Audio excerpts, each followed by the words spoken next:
Luigi Mangione appeared in court today facing charges for the murder of United Healthcare CEO Brian Thompson. Here's an update on his case.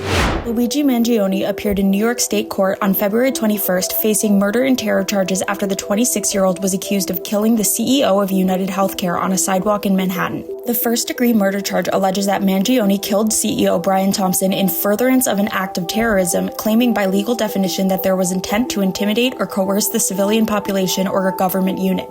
During the February 21st hearing, prosecutors reviewed evidence that was turned over to the defense, including police reports, body camera footage, surveillance videos, data from a cell phone dropped at the scene of the crime, autopsy reports, the medical examiner's forensic files, and forensic DNA testing materials, according to CNN. "We think our client's constitutional rights were violated in Pennsylvania," Mangione's attorney stated regarding the search and seizure of his items.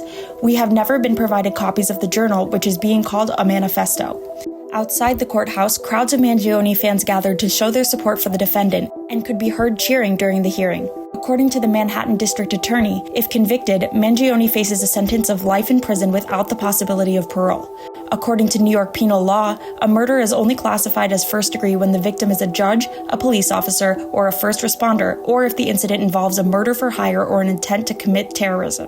Since he was arrested, Mangione has received an overwhelming amount of support from the public. Last week, he released his first statement from jail. "I am overwhelmed by and grateful for everyone who has written me to share their stories and express their support," Mangione said in a message shared on a website for his case created by his attorneys. Powerfully, this support has transcended political, racial, and even class divisions as mail has flooded MDC from across the country and around the globe, Mangione added. In addition to his state-level charges, Mangione will face federal criminal complaint charges for murder through use of a firearm, stalking, and one other firearms offense for which he is scheduled to appear in federal court on March 19th. If he is found guilty for the federal murder charge, Mangione could face the death penalty. How do you feel about Luigi Mangione's case? Let us know in the comments.